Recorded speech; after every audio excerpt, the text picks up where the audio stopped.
ठीक है। Thermal properties of matter.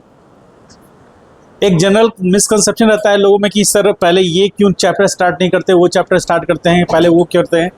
NCERT में पहले यही है, दूसरे नंबर पर थर्मोडायनामिक्स है और थर्ड नंबर पर काइनेटिक थ्योरी है। हम लोग उल्टा चले हैं, ठीक है।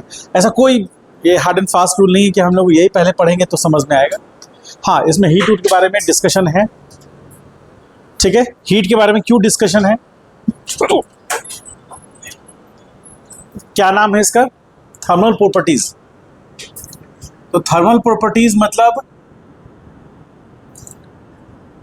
Energy related, energy related to heat, ठीक है।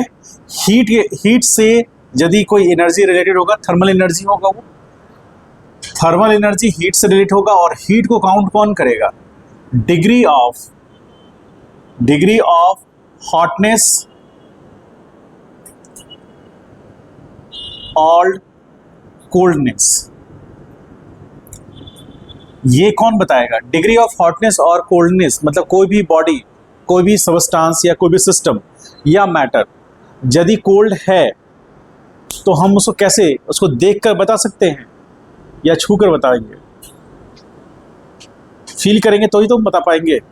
यदि कोई कप, एक कप है कॉफी का, वो गर्म है या ठंडा है, दूर से देखने पर कैसे पता चलेगा, नहीं पता चलेगा। यदि उसका स्ट्रीम नहीं दिख रहा आपको तो नहीं पता चलेगा। तो आप उसको टच करेंगे, तो बेसिकली हम लोग टच करके क्या पता करते हैं कि कोई भी सबस्टांस या कोई भी सिस्टम कितना ठंडा है या कितना गर्म है, ठीक है।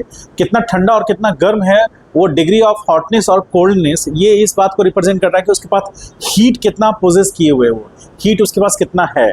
मान लीजिए हम कह सकते हैं कि एक ग्लास पानी जो नॉर्मल रूम टेम्परेचर पर है वो आइस से गर्म है, आइस उसके रिस्पेक्ट में ठंडा है, क्योंकि उसमें आप ये देख सकते हैं कि उसका टेम्परेचर उससे कम है, यानी कि हीट लिबरेट करने की एबिलिटी किस में ज़्यादा होगी, हाँ, हीट रिलीज करने की एबिलिटी किस में ज़्यादा होगी, जो ज़्यादा गर्म है ना।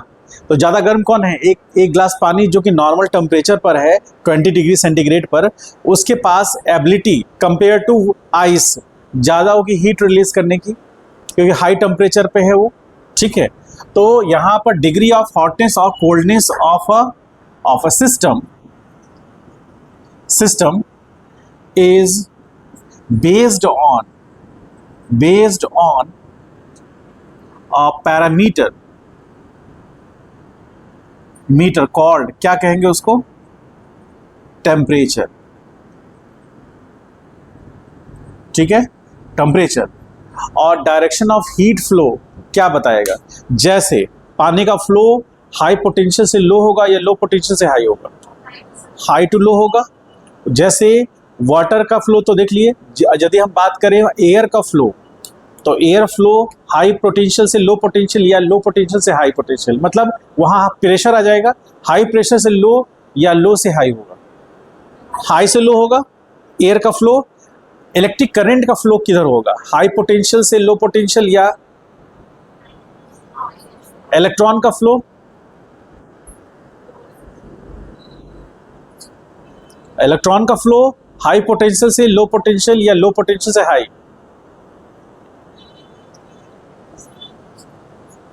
हाँ। इलेक्ट्रॉन का फ्लो लो पोटेंशियल से हाई पोटेंशियल के लिए होगा, करंट का फ्लो हाई पोटेंशियल से लो पोटेंशियल के लिए होगा, ठीक है। उसी तरह यहां पर हीट का फ्लो हाई टेम्परेचर से लो टेम्परेचर के लिए होगा। Flow of heat high temperature to low temperature होगा। एग्जाम्पल में हम लोग क्या लिखेंगे, एग्जाम्पल जैसे मान लीजिए हमारे पास एक आइस क्यूब है। आइस क्यूब सुने होंगे, देखे होंगे, आइस क्यूब देखा है आप लोगों ने, हाँ, कहाँ यूज किया है, अच्छा। और तुम्हारा तो जो भी नॉलेज है वो खाने पीने की अराउंड ही है। इसको भी सर्कल रोटी नजर आता होगा। बताइए और कहाँ देखे हैं कोल्ड कॉफी बनाने में? और हाँ, आइस क्यूब और कहाँ कहाँ देखे हैं? फ्रीज में। सही बात।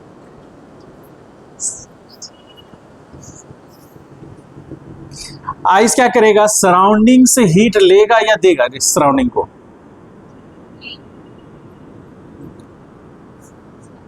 तो सराउंडिंग से हीट इसको मिलेगा इन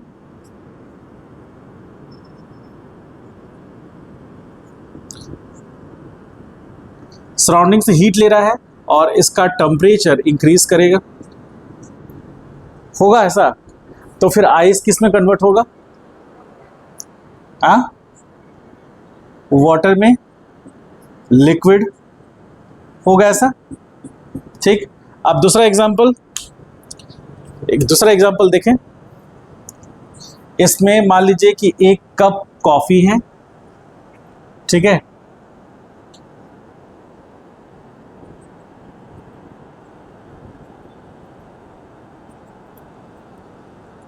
यदि अमीर आदमी है तो कॉफी है, गरीब आदमी तो चाय है, ठीक है। गरीब आदमी को कॉफी पीते हुए देखे? मान लीजिए रिक्शा वाला है, वो रिक्शा लगा करके ऐसे ऐसे कर रहा है, उसका बोल रहा है एक कॉफी बना देना। कभी सुने हैं? कभी नहीं सुने होंगे।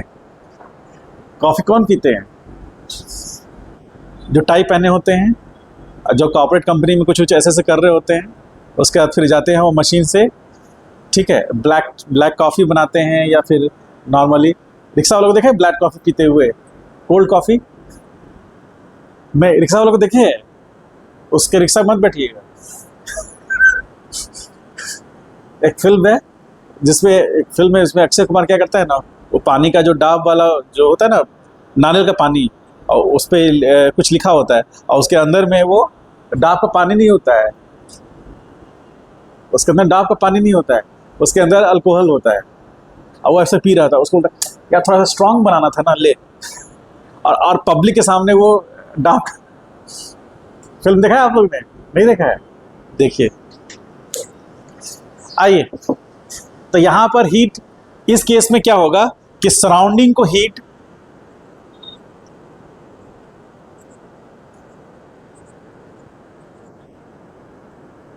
आउट होगा और इसका टेम्परेचर डिक्रीज करेगा। तो किसी बॉडी का टेम्परेचर का डिक्रीज होना या इंक्रीज होना इस बात पे डिपेंड करता है कि सराउंडिंग, यानी कि सिस्टम और सराउंडिंग, दो चीज़ हम लोग अच्छे से पढ़ चुके हैं। तो सराउंडिंग के साथ उसका इंटरेक्शन क्या है? या तो उसका टेम्परेचर सराउंडिंग से ज़्यादा होगा तो वो हीट रिलीज करेगा, यदि उसका टेम्परेचर सराउंडिंग से कम होगा तो हीट गेन करेगा, ठीक है। और हमेशा हीट का एक्सचेंज होगा जब भी टेम्परेचर डिफरेंस होगा, ठीक है। इसको जस्ट ड्रॉ कीजिए, 2 पॉइंट्स को, कुछ पॉइंट्स लिखाते हैं। लिखिए, पॉइंट्स लिखिए, थोड़ा थ्योरी यहां ज्यादा है।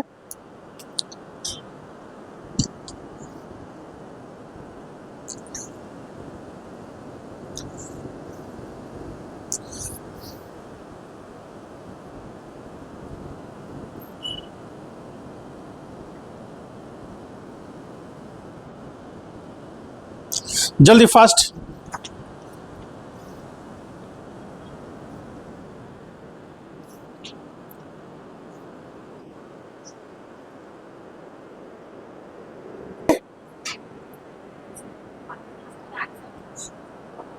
मॉलिक्यूल्स का रैंडम मोशंस बढ़ेगा, पार्टिकल का रैंडमनेस बढ़ेगा, और वो एनर्जी को कॉलिजन के थ्रू ट्रांसफर करेगा, ओवरऑल टेम्परेचर बढ़ेगा, ठीक है, जिसको इंटरनल एनर्जी कहेंगे हम लोग। यदि मान लीजिए कि हमारा फिक्स वेसल है, वॉल्यूम फिक्स है, तो जितना अमाउंट ऑफ हीट दिए वो सारा इंटरनल एनर्जी में कन्वर्ट हो जाएगा। फॉर अ प्रोसेस हम लोग देख चुके हैं, न्यूटन ये थर्मोडायनामिक्स का फर्स्ट लॉ बोलता है। और यदि वर्क हुआ तो हमको ये भी देखना है कितना अमाउंट ऑफ वर्क हुआ। यदि टोटल अमाउंट ऑफ हीट हम दे दिए और total amount of heat work में कन्वर्ट हो गया तो प्रोसेस कैसा होगा? आइसोथर्मल प्रोसेस होगा। तो यहाँ पर हम क्या कर रहे हैं? मेटल को हीट कर रहे हैं। यहाँ पर हम सॉलिड यूज कर रहे हैं, मेटल को हीट किए तो उसमें थर्मल एक्सपेंशन होगा। एक्सपेंशन मतलब उसके लेंथ में इंक्रीमेंट होगा, इसका रेडियस बढ़ेगा और जब इसको हम सॉलिडिफाई करेंगे तो इसका हीट रिलीज करेगा, उस केस में कार्ड पर हम इसको यूज कर सकते हैं। ये वो एक बेसिक प्रॉपर्टी है जिसको यूज करते हुए हम लोग काम की। अब इसमें पॉइंट्स क्या लिखना है, वो पॉइंट्स लिखिए।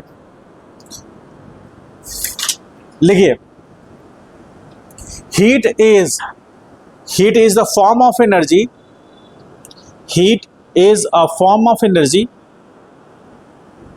transferred between two or more systems. Heat is the form of energy transferred between two or more systems, or a system, two or more systems or a system and its surroundings,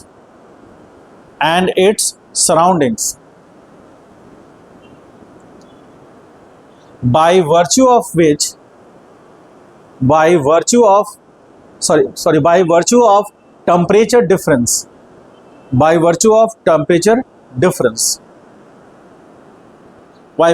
temperature difference, आगे लिखिए। it is analogy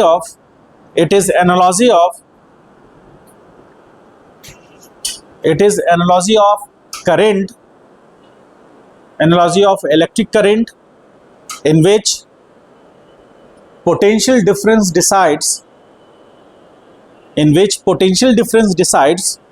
the flow of current,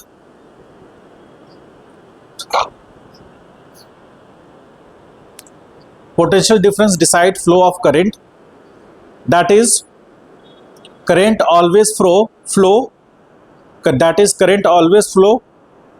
high potential to low potential, current always flow high potential to low potential, current always flow from high potential to low potential. Similarly, air always flow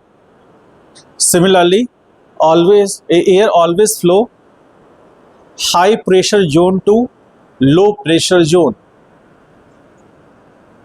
high pressure zone to low pressure zone.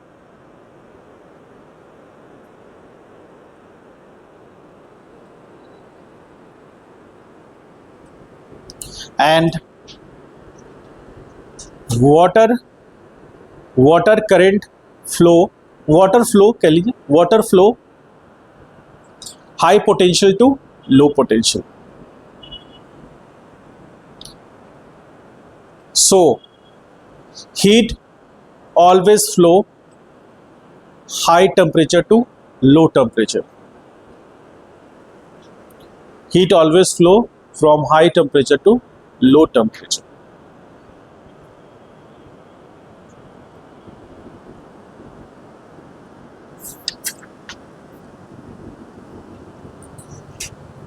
आगे आइए हम लोग बात करते हैं measurement of heat. कैसे major करते हैं हीट को हम लोग? टेम्परेचर को मेजर करने से हीट को मेजर करने का क्या रिलेशन?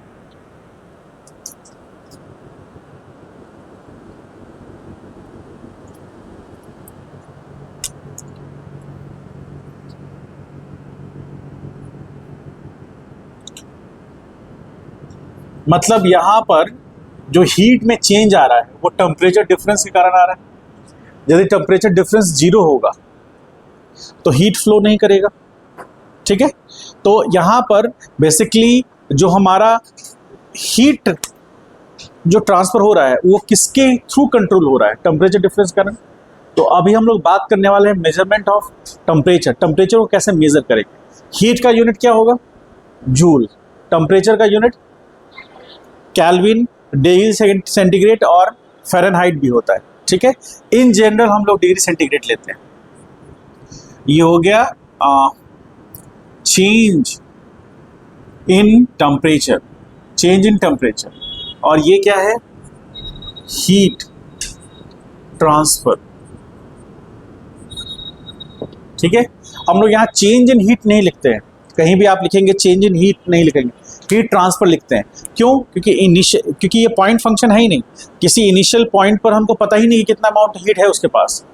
हीट तो फ्लो करता है ना, यदि किसी सिस्टम के पास हीट है सपोज करें वो सिस्टम के पास बहुत ज़्यादा हाई टेम्परेचर है, बहुत ज़्यादा टेम्परेचर पर है, तो वो सिस्टम जब तक एनर्जी रिलीज करेगा तब वो काउंट होगा ना, नहीं समझे? यदि मान लीजिए एक कप कॉफी है, अभी वो सराउंडिंग के साथ इंटरेक्ट नहीं किया, उसका टेम्परेचर 80 डिग्री सेंटीग्रेड है, तो उसके पास कितना हीट है? हाँ, नहीं पता, क्योंकि वो स्टेट फंक्शन है ही नहीं, वो तो पाथ फंक्शन है। जब वहां से वो हीट रिलीज करेगा, टेम्परेचर उसका डाउन होगा, तो टेम्परेचर डिफरेंस आएगा, उसके बेस पर हम ये कहेंगे कि उसने इतने amount of energy in the form of heat release किया। समझे? तो हीट ट्रांसफर हुआ, एक पर्टिकुलर हीट में चेंज नहीं आया। हीट में चेंज आने कहने के लिए हमको इनिशियल स्टेट पता होना चाहिए कितना है, फाइनल स्टेट पता होना चाहिए कितना है, जो कि टेम्परेचर के केस में होता है, लेकिन हीट के केस में नहीं होता। ठीक है, हीट जब चेंज करता है, ट्रांसफर होता है, तब वो सिग्निफिकेंस में आता है, अदरवाइज उसका कोई सिग्निफिकेंट नहीं। हम नहीं कह सकते कि ये सिस्टम के पास इतना हीट है, वो तो रिलीज होगा तब डिपेंड करेगा उसको। अब जैसे जैसे हीट ट्रांसफर होगा, हीट ट्रांसफर होने का रेट होता है, यदि टेम्परेचर डिफरेंस ज़्यादा है तो हीट ट्रांसफर तेजी से होगा, जैसे पोटेंशियल डिफरेंस ज़्यादा है तो वाटर फ्लो ज़्यादा होगा। दो बकेट है, दो बकेट दोनों खाली है, सेम हाइट पर है, और दोनों के बॉटम लाइन को मिला दिए, एक में पूरा पानी भरा हुआ है, एक में खाली है, तो जब पानी दिस यहाँ से यहाँ ड्रॉप करना शुरू करेगा, जिसका राइज करना शुरू करेगा, और एक ऐसा समय आएगा जब दोनों का लेवल बराबर हो जाएगा। जब दोनों का लेवल बराबर होने वाला होगा, हुआ नहीं है, दोनों का लेवल बराबर होने वाला होगा, उस समय वाटर का फ्लो का स्पीड जब इनिशियल लेवल था उससे ज़्यादा होगा या कम होगा? कम होगा। तो क्या क्यों कम हो गया? क्योंकि फ्लो रेट घटा। क्यों फ्लो रेट घटा? क्योंकि उनके बीच का वाटर का लेवल कम हो गया, गैप कम हो गया। गैप कम होने से उनको डिफरेंस नहीं नजर आया, डिफरेंस नहीं आया तो तेजी स्लो मूव किया। सेम यही चीज़ हम लोग के इसमें होगा, यदि टेम्परेचर डिफरेंस बहुत छोटा होगा तो हीट ट्रांसफर भी छोटा होगा, और यदि टेम्परेचर डिफरेंस ज़्यादा होगा तो हीट ट्रांसफर भी ज़्यादा होगा, रेट ट्रांसफर होने का ज़्यादा होगा। समझ गए? तो अब हम लोग इसके आगे बात करते हैं मेजरमेंट। तो मेजरमेंट में हम क्या लेंगे?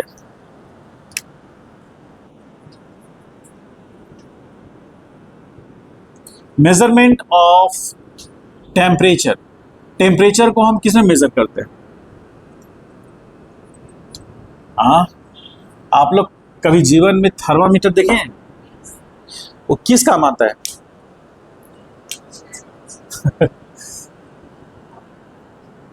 सिर्फ बॉडी टेम्परेचर। मान लीजिए भैंस का तबीयत खराब हो गया तो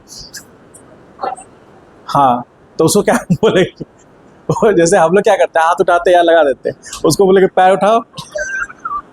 कैसे? उसको कैसे मेजर करेंगे? वो पैर ही नहीं उठाएगा, लात मारेगा कस के।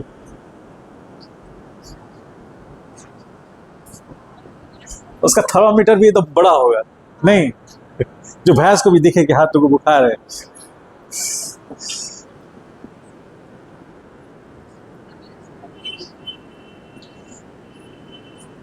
थर्मामीटर, ठीक है, हम घर में अपने रखते हैं, यूज करते हैं।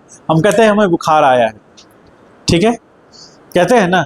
बाकी बायोलॉजी के स्टूडेंट हैं तो वो ज़्यादा बताएंगे, सही बता पाएंगे कि नहीं बता पाएंगे, हमको नहीं पता। क्यों बुखार आता है, क्या होता है, आखिर बुखार आता कहाँ से है, आता है तो जाता कहाँ है ना? ना हमने आते हुए देखा, ना हीट गेन करते हुए देखा, ना हीट लूज करते हुए देखा। हाँ, अचानक एक चीज़ ऑब्जर्व किए हैं आप, बहुत खा पी कर एकदम रिलैक्स हैं, खाना पीना आपने ढंग से खाया है, आप रिलैक्स हैं, ठीक है, अचानक 1 घंटे के बाद, 2 घंटे के बाद आप चल भी नहीं पा रहे, बीमार जो आदमी हो जाता है, ठीक है। हम आपकी बात नहीं कर रहे हैं, आप लोग का तो अभी एनर्जी बहुत हाई लेवल पर है। जो लोग मतलब जो ओल्ड एज के लोग हैं, ठीक है, उनकी खासियत क्या है ना कि मान लीजिए कि कभी कभी हुआ है, मेरे साथ भी हुआ है फिल, कि बुखार आया 1-2 घंटे में, खाना ना खा लिया, सब कुछ रिलैक्स है, 2 घंटे के बाद हम चल भी नहीं पा रहे, इतना कमजोर महसूस कर रहे हैं। तो ये अचानक क्या हुआ? हम तो अभी खाए हुए थे, एनर्जी था ही मेरे अंदर, अचानक क्या ऐसा हुआ जिस कारण से मेरे बॉडी में एनर्जी ही खत्म हो गया? देखिए, मतलब हम ये फील किए हैं, अब इसका रीजन हमको नहीं पता।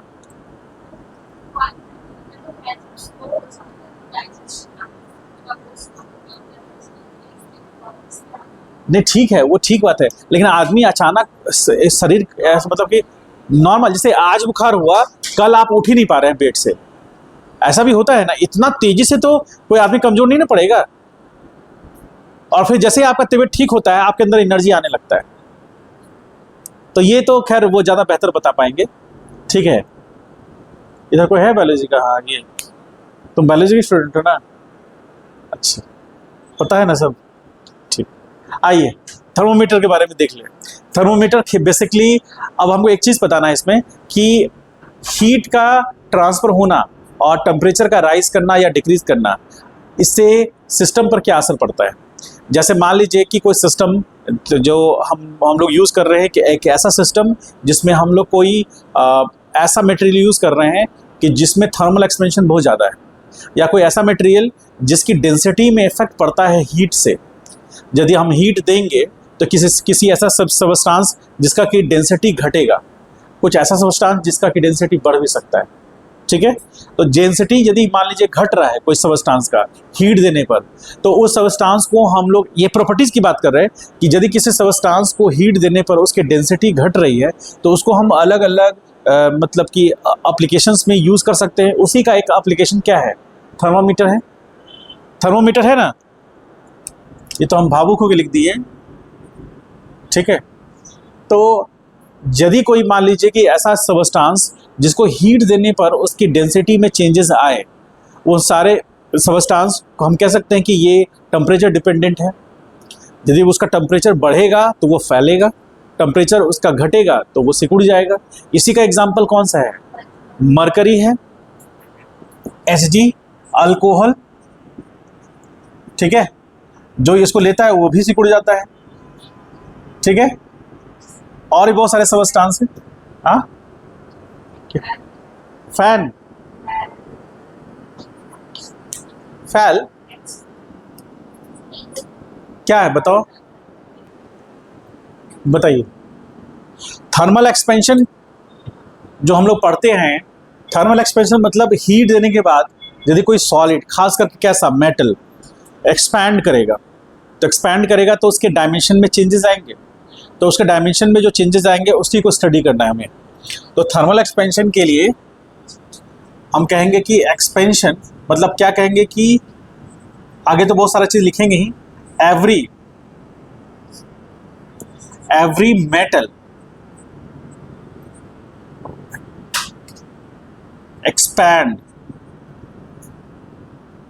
expands, every metal expand after getting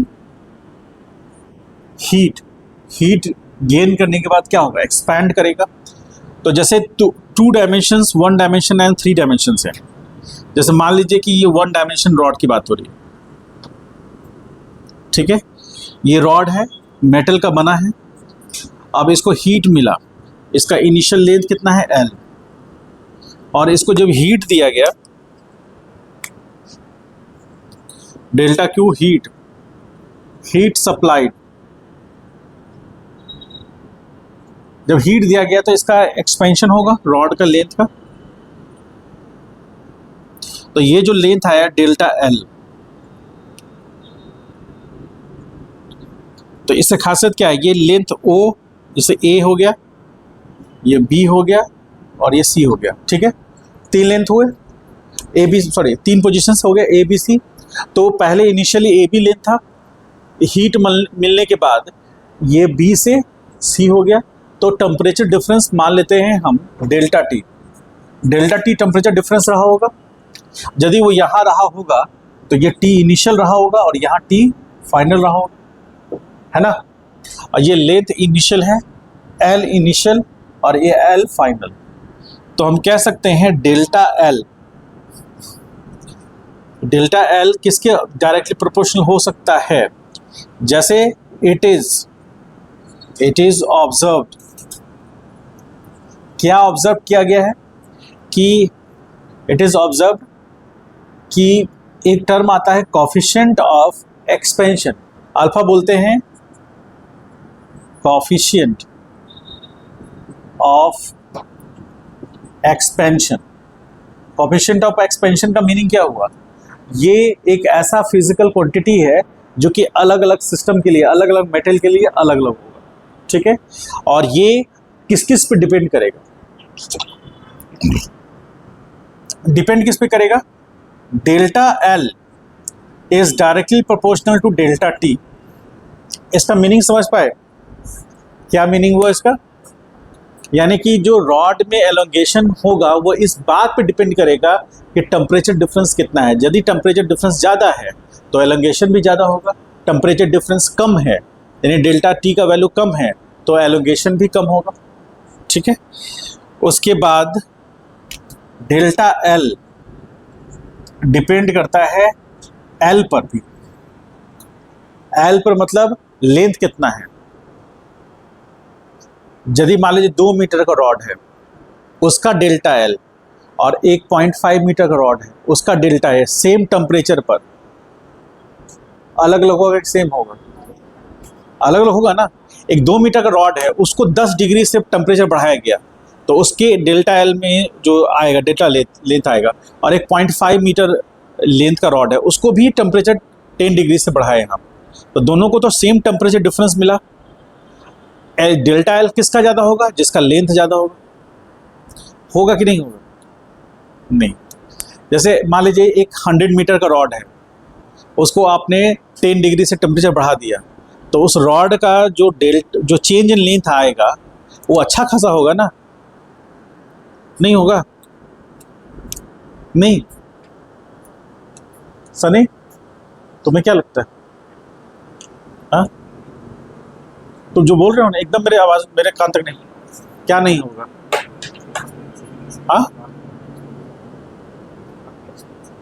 कौन सा रॉड का एक्सपेंशन नहीं होगा? तो हमेशा हर जवाब में डिलेमा क्यों डाल रहे हो?